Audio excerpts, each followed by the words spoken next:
충격적인 사실이 밝혀졌습니다. 세계를 충격에 빠뜨린 한국의 의료기술, 세계 최고 권위병원들이 무릎을 꿇었습니다.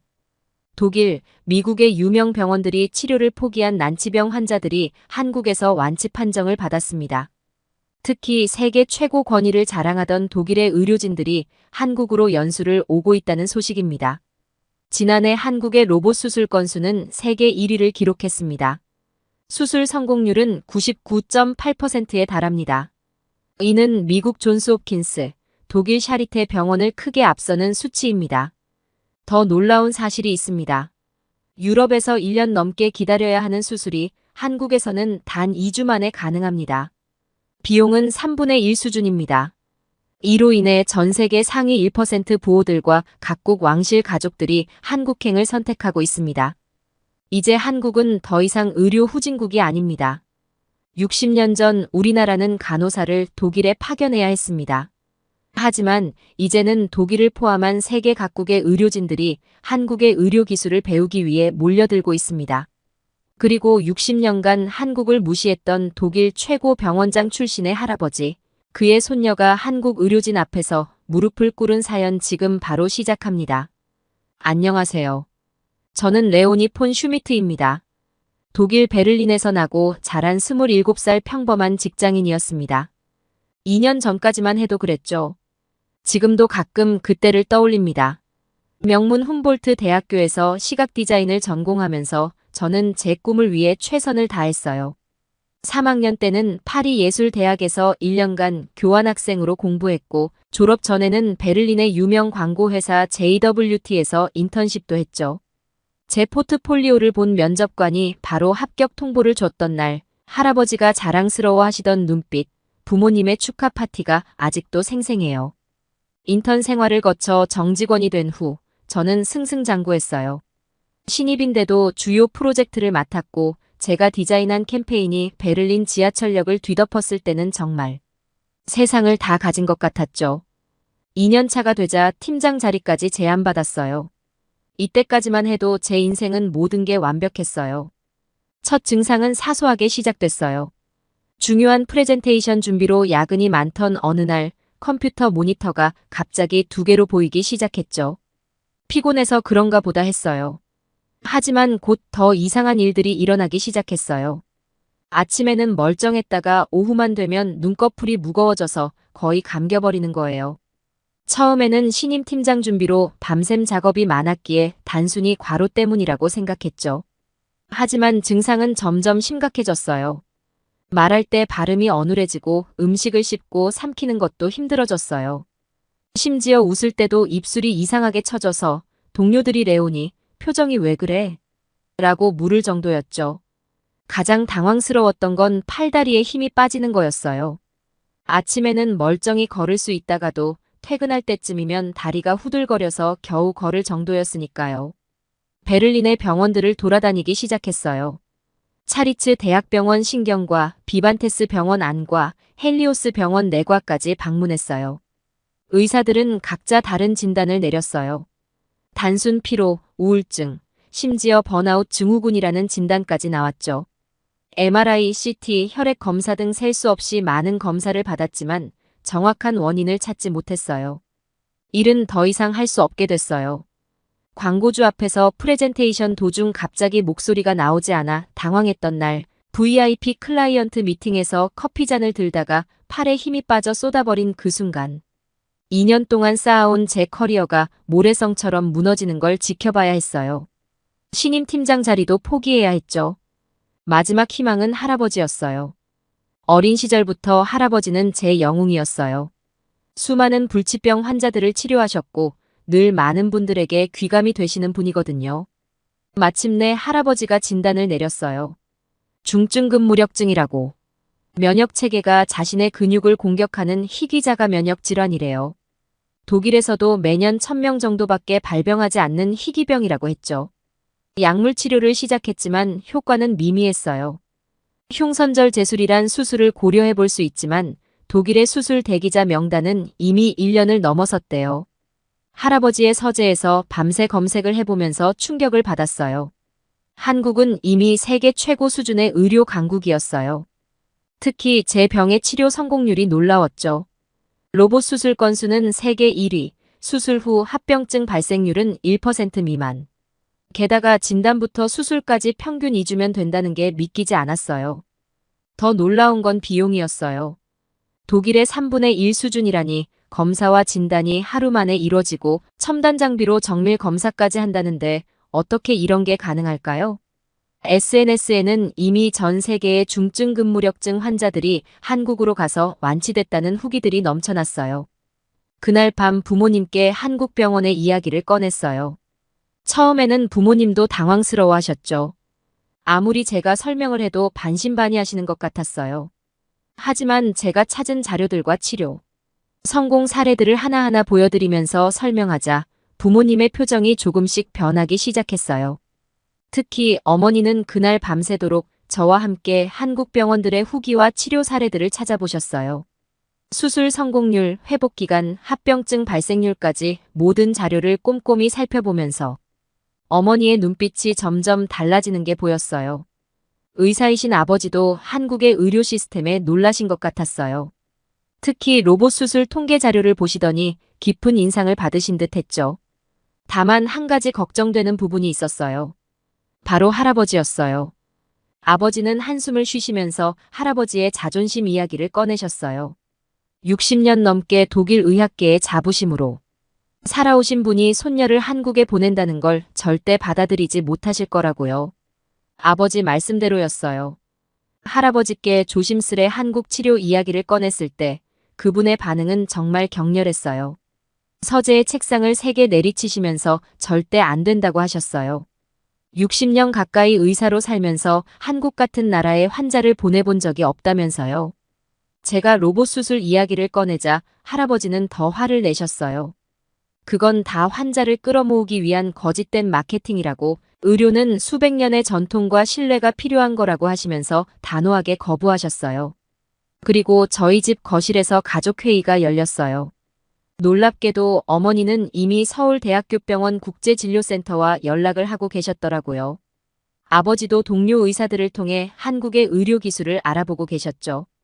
특히 중증 근무력증 치료에 있어서는 이미 많은 독일 의사들 사이에서도 한국의 의료 기술이 인정받고 있다는 걸 알게 되었어요. 아버지는 깊은 고민 끝에 결단을 내리셨어요.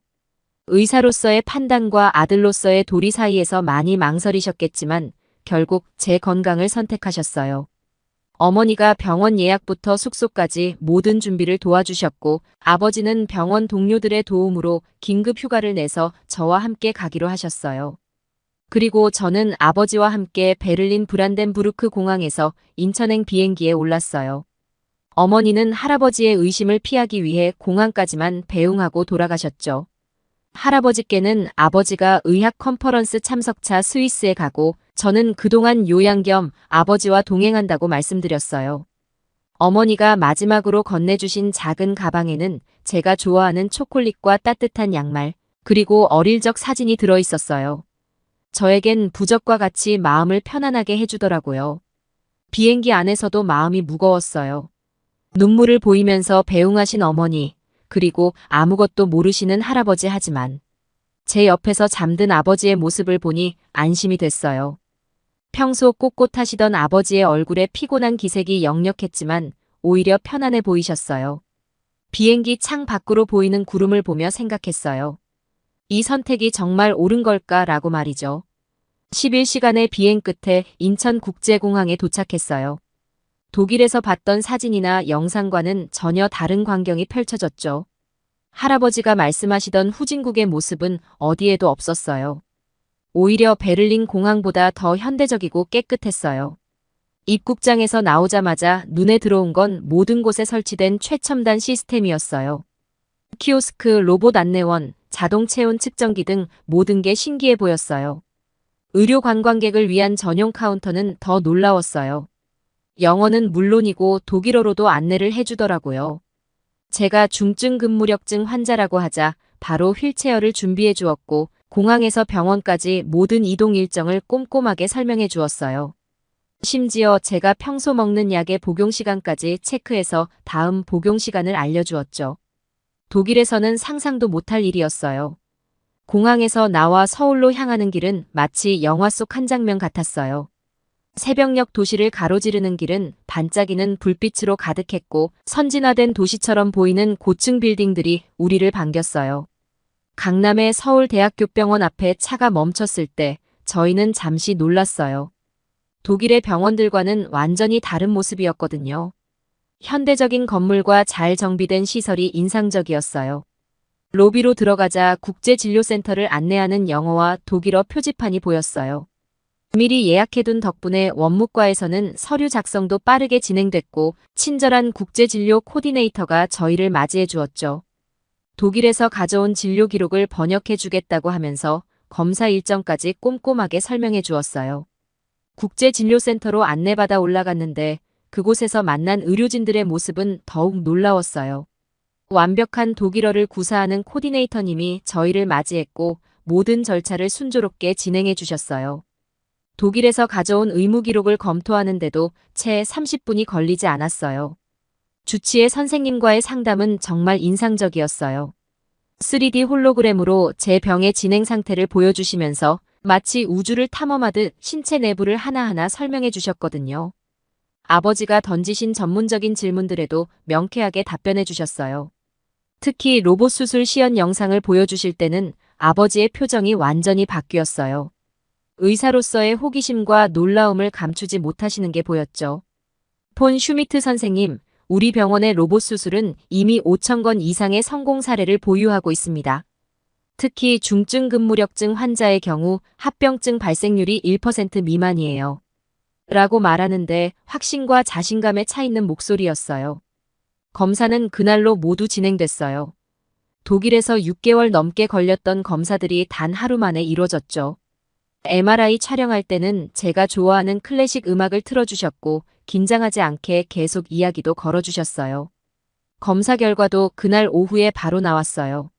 저녁이 되자 병실로 안내받았는데 마치 호텔 스위트룸 같았어요. 넓은 창 너머로 서울의 야경이 펼쳐졌고 아버지를 위한 침대도 따로 준비되어 있었죠. 태블릿으로 모든 걸 제어할 수 있었는데 심지어 독일 TV 채널도 시청할 수 있더라고요. 저녁이 되자 1인실 병실로 안내받았어요. VIP 외국인 환자를 위한 병실이라고 했는데 깔끔하고 안락했어요. 창 너머로 서울의 야경이 보였고 아버지를 위한 간이 침대도 준비되어 있었죠. 식사 시간에는 병원 식단이 나왔어요. 영양사 선생님이 제 상태와 약물 복용 시간을 고려해서 식사 시간을 조절해 주셨어요. 처음 보는 한국식 병원식이었지만 담백하고 깔끔한 맛이었어요. 밥과 국, 생선구이와 여러 가지 나물 반찬들. 낯설었지만 오히려 소화가 잘 될 것 같았죠. 특히 미역국은 의외로 입맛에 잘 맞았어요. 아버지도 병원 식사를 함께 주문하셨는데 처음 맛보는 한국의 맛에 신기해하시면서도 생각보다 맛있다고 하셨어요. 그리고 아버지는 창밖 서울의 야경을 바라보며 깊은 생각에 잠기신 것 같았어요. 밤중에 간호사 선생님이 약을 가져다 주셨는데 제 독일 이름을 정확하게 발음하시는 게 신기했어요. 할아버지 생각이 났죠. 60년 전 독일어도 제대로 못했다던 그 간호사들이 이제는 이렇게 능숙하게 외국어로 대화하고 최첨단 의료기기를 다루고 있다니 말이죠. 다음 날 아침 일찍부터 검사가 시작됐어요. 첫인상부터 달랐어요. 검사실마다 최신 장비들이 갖춰져 있었고 특히 통합의료정보 시스템이 인상적이었어요.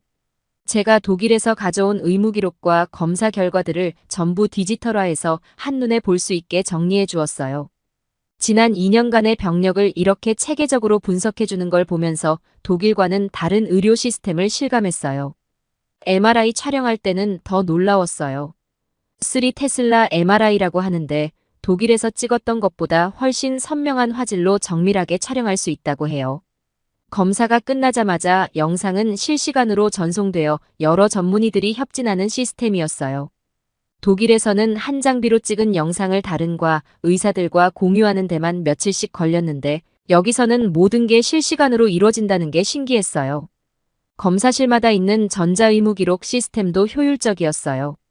의료진들은 태블릿 하나로 제 상태를 완벽하게 파악할 수 있었고 이전 검사 결과들과 실시간으로 비교하면서 설명해 주었어요. 약물 반응 검사 결과도 바로바로 확인할 수 있어서 제 상태에 맞게 약물 용량을 즉시 조절할 수 있었죠. 수술실 견학은 특히 인상적이었어요. 다빈치 로봇 수술 시스템을 보여주었는데 독일에서도 있긴 하지만 이곳처럼 흉선절 제술에 적극적으로 활용하지는 않는다고 해요. 주치의 교수님은 이미 200건 이상의 중증 근무력증 환자 수술 경험이 있다고 하셨어요. 특히 최소 절개로 수술하는 방법을 개발해서 국제학회에서 발표도 하셨다고 해요. 아버지는 완전히 다른 사람이 되어 있었어요. 평소 꼼꼼하고 신중하신 분인데 이곳의 의료 시스템을 보시더니 계속 고개를 끄덕이셨어요. 특히 수술 전 시뮬레이션 시스템을 보시고는 깊은 인상을 받으신 것 같았어요. 3D로 수술 과정을 미리 시뮬레이션해 보면서 최적의 수술 방법을 계획한다는 설명을 들으시고는 이런 시스템을 독일에도 도입해야 한다고 말씀하셨어요. 물리치료실에서 만난 다른 환자들의 이야기도 놀라웠어요. 러시아에서 온 발레리나, 두바이에서 온 사업가, 미국에서 온 교수까지 다들 한국의 의료 기술을 믿고 찾아왔다고 해요. 특히 기억에 남는 건 캐나다에서 온 중증 근무력증 환자였어요. 저와 비슷한 증상으로 2년을 고생하다가 이곳에서 수술받고 완치되었다고 하더라고요. 의료 관광 코디네이터 선생님 말씀으로는 최근 몇 년 사이 유럽과 중동에서 오는 환자들이 크게 늘었다고 해요. 특히 희귀난치병 치료를 위해 찾아오는 경우가 많다고 하더라고요. 실제로 물리치료실에서 만난 환자 중 절반 이상이 외국인이었어요. 수술 전날 주치의 교수님이 보여주신 자료에는 희망이 있었어요. 지난 3년간 이곳에서 중증 근무력증 수술을 받은 환자들의 85%가 증상이 크게 호전되었고 70%는 완전히 일상생활로 복귀했다고 해요. 로봇 수술 덕분에 수술 흉터도 최소화할 수 있고 회복도 훨씬 빠르다고 해요. 의료진들의 전문성도 인상적이었어요. 주치의 교수님은 SCI급 국제저널에 논문을 여러 편 발표하셨고 특히 중증 근무력증 수술 분야에서는 아시아 최고의 전문가로 인정받고 계시다고 해요. 수술팀 모두가 정기적으로 국제학회에 참석하고 새로운 수술 기법을 연구한다고 하더라고요. 마지막 검사를 마치고 병실로 돌아왔을 때 이제야 제가 정말 좋은 선택을 했다는 확신이 들었어요. 할아버지의 편견이 얼마나 잘못된 것이었는지 이제는 분명히 알 수 있었어요. 이곳은 그저 장비만 좋은 게 아니라 효율적인 시스템, 숙련된 의료진, 그리고 환자를 먼저 생각하는 따뜻한 배려까지 이 모든 것이 조화롭게 갖춰져 있었어요. 수술이 코앞으로 다가왔지만 이상하게도 전혀 두렵지 않았어요. 왜냐하면 이미 많은 환자들이 이곳에서 새 삶을 찾았다는 걸 알게 됐으니까요. 잠들기 전 창밖의 서울 야경을 보며 생각했어요. 60년이라는 시간 동안 한국은 이렇게나 놀랍게 발전했는데 할아버지의 기억은 여전히 그때에 멈춰 있다는 게 안타까웠어요. 제가 완치되어 돌아가면 할아버지도 분명 달라진 한국을 인정하실 거예요. 수술 당일 아침 생각보다 마음이 차분했어요. 이미 여러 번의 상담과 시뮬레이션을 통해 수술 과정을 정확히 알고 있었기 때문인 것 같아요. 새벽 6시부터 수술 준비가 시작됐어요. 마지막 혈액 검사와 체온, 혈압 체크까지 모든 과정이 체계적으로 이루어졌어요. 수술실로 가기 전 마취 전문의 선생님께서 자세한 설명을 해주셨어요. 제 상태에 맞춘 맞춤형 마취 계획을 세웠다고 하시면서 중증 근무력증 환자의 마취는 특별히 주의해야 할 점들이 많다고 하셨어요. 이런 세세한 부분까지 신경 써주시는 모습을 보면서 아버지의 표정도 한결 편안해 보였어요. 수술실은 생각했던 것보다 훨씬 차분한 분위기였어요. 로봇 수술 시스템 외에도 여러 모니터들이 벽면을 가득 채우고 있었고 수술팀 모두가 각자의 위치에서 차분하게 준비하고 있었어요. 마취가 되기 전 마지막으로 본 건 수술실 천장의 환한 조명이었어요. 눈을 떴을 때는 이미 모든 게 끝나 있었어요. 회복실에서 깨어났는데 예상했던 것보다 통증이 훨씬 적었어요. 산소 마스크 너머로 보이는 시계는 오후 3시를 가리키고 있었어요. 간호사 선생님이 제 상태를 계속 체크하면서 수술이 성공적으로 끝났다고 알려주셨어요. 특별 병실로 옮겨진 후 주치의 교수님께서 수술 결과를 설명해 주셨어요.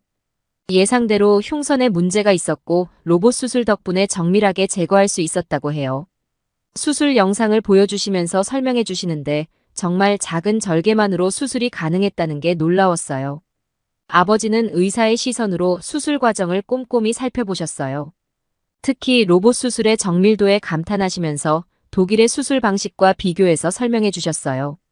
우리가 알던 것보다 한국의 의료 기술이 훨씬 앞서 있다는 걸 인정하시는 것 같았어요. 수술 후 관리도 체계적이었어요. 매 시간마다 바이탈 체크가 이루어졌고 통증 관리도 철저했어요. 특히 인상적이었던 건 수술 후 재활 프로그램이었어요.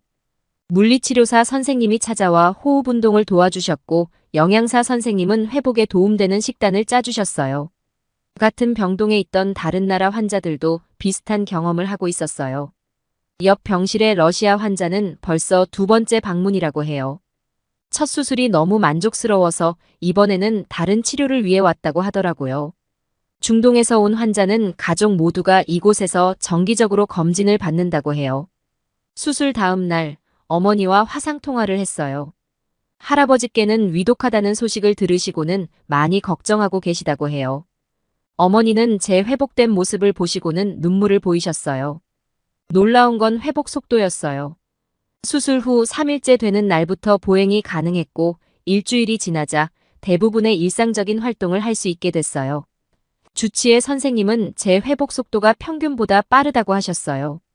로봇 수술 덕분에 절개 부위가 작아서 회복이 빠른 것 같다고 하셨죠. 병실에서 지내는 동안 의료진들의 전문성도 새삼 느낄 수 있었어요. 매일 아침 회진 때마다 여러 과의 의사들이 협진을 하면서 제 상태를 체크했고 간호사들은 전문적인 지식을 바탕으로 섬세하게 케어해 주었어요. 저희 아버지도 완전히 달라지셨어요. 처음에는 반신반의하셨던 한국 의료진들을 이제는 완전히 신뢰하시는 것 같더라고요. 다른 독일 의사들에게도 이곳의 시스템을 추천하고 싶다고 하셨어요. 특히 수술 후 관리 시스템은 독일에서도 배워야 할 점이 많다고 하시더라고요. 저는 회복실 창밖으로 보이는 서울의 모습을 보며 생각했어요. 2년 동안의 고통이 마침내 끝나간다는 게 실감이 나지 않았어요. 할아버지께서 보셨던 60년 전의 한국은 이제 찾아볼 수 없을 만큼 달라져 있었고 특히 의료 분야에서는 오히려 우리가 배워야 할 점들이 많았어요. 퇴원한 지 한 달, 마지막 검진을 위해 병원을 찾았어요. 이제는 병원 곳곳이 낯설지 않게 느껴졌어요. 접수대의 직원들도 복도를 지나는 의료진들도 모두 친숙한 얼굴이었죠.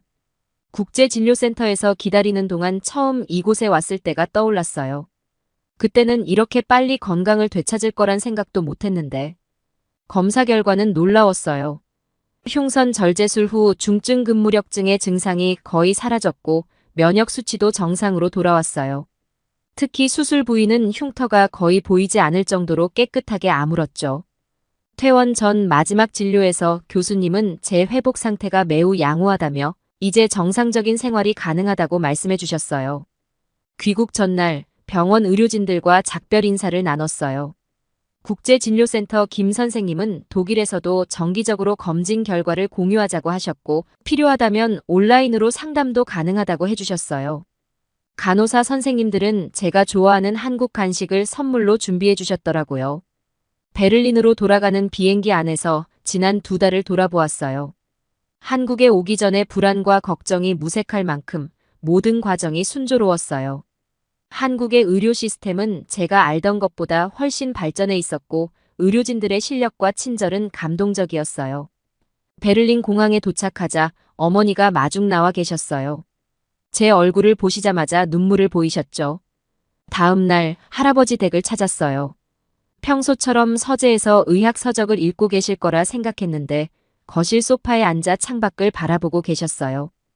제 발걸음 소리에 고개를 돌리신 할아버지의 눈시울이 붉어졌어요. 아마도 제 목에 남은 작은 수술 흉터를 보신 것 같았어요. 조심스럽게 모든 이야기를 말씀드렸어요. 한국행을 결심하게 된 이유, 그곳에서의 치료 과정, 그리고 완치될 수 있었던 이유까지 말이죠. 처음에는 화를 내실 줄 알았는데 할아버지는 묵묵히 듣고만 계셨어요. 제가 가져간 의무 기록과 수술 영상을 보시면서 할아버지의 표정이 조금씩 변했어요. 특히 로봇 수술 과정을 담은 영상을 보시면서는 깊은 생각에 잠기신 것 같았어요. 60년 전 한국에서 온 간호사들을 가르치시던 때의 이야기를 조용히 꺼내셨어요. 그때는 정말 배울 게 많았다고 독일의 의료 기술을 전수받으러 왔다고 생각하셨대요. 하지만 지금 눈앞에 펼쳐진 의무 기록들은 그때의 기억을 완전히 뒤엎고 있었죠. 정교한 로봇 수술 기술, 체계적인 의료 시스템, 세계 최고 수준의 의료진. 할아버지는 오랫동안 침묵하시다가 제 손을 꼭 잡아주셨어요. 60년이란 세월이 한 나라를 이렇게까지 변화시킬 수 있다는 걸 이제야 깨닫게 되었다고 하셨어요. 그로부터 6개월이 지났어요. 저는 다시 광고 회사로 복귀했고 건강하게 일상을 보내고 있어요. 놀랍게도 할아버지는 요즘 한국의 의료 저널들을 구독하기 시작하셨어요. 특히 로봇 수술과 관련된 논문들을 관심 있게 보고 계시더라고요. 가끔은 후배 의사들에게 한국의 의료 시스템을 연구해보라고 권유하신다는 말도 들었어요. 지난주에는 한국에서 반가운 소식을 들었어요. 제 치료 과정이 중증 근무력증 환자들의 참고 사례로 병원 데이터베이스에 등록되었다고 해요. 할아버지는 제 차트와 수술 기록들을 프린트해서 소중히 보관하고 계세요. 특히 로봇 수술 관련 자료들은 후배 의사들과 함께 공부하신다고 해요. 이제는 자신 있게 말할 수 있어요. 제가 한국행을 결심했을 때는 그저 치료만 생각했는데 결과적으로 우리 가족의 오래된 편견까지 치료한 시간이 되었다는 걸요. 2개월의 시간은 짧았지만 60년 동안 굳어진 생각을 바꾸기에는 충분했나 봐요.